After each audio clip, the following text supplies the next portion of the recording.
If you just go to settings on your iPhone or iPad and then scroll and tap on general, here if you scroll a bit and you see the option for date and time, tap on that and there you get the option to set date and time on your iPhone or iPad. Here you can see we have set time zone automatically is turned on, so that will automatically set the time and date on your iPhone or iPad. And further, if you want to manually set the date and time, you may toggle it off next to set time zone automatically, and after that you may select the time zone manually by tapping on that and selecting your time zone, city, etc., and change the date and time manually. And similarly, you may also turn off the toggle switch next to set time automatically and then select your time manually and set your date and time manually this way. But what if the settings for setting time and date manually on your iPhone or iPad is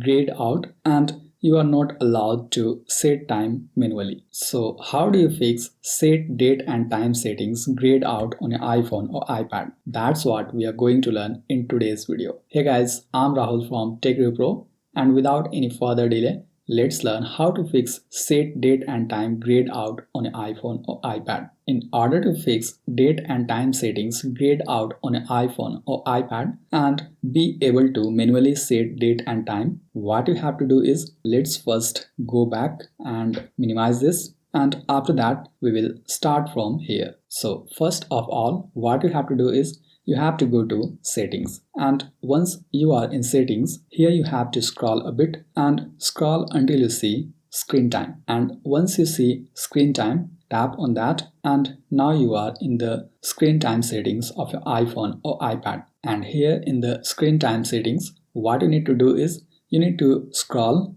until you see the option to change screen time passcode. So once you see that, tap on that, and after that you get the option to turn off screen time passcode. So tap on that and then simply enter the passcode. Here I'll enter the screen time passcode, and after that the screen time will be turned off on this iPhone. And further, if you're using multiple devices, then you also need to ensure that you have toggled it off. The toggle switch next to share across devices, simply toggle it off so that the settings should not transfer from one device to another. And after that you have to go back, and this time if we just go to settings and then general and then scroll to date and time settings, here you can see the date and time settings grayed out are fixed now, and you can set the time and date manually by toggling off each of these and setting up time and date manually. So this way you may fix the date and time settings grayed out on your iPhone or iPad. I hope you found this video helpful. And by the way, if you want to learn how to change your date and time on Apple Watch manually, make sure to tap here to watch this video. I'm Rahul signing off, and I'll see you in the next video.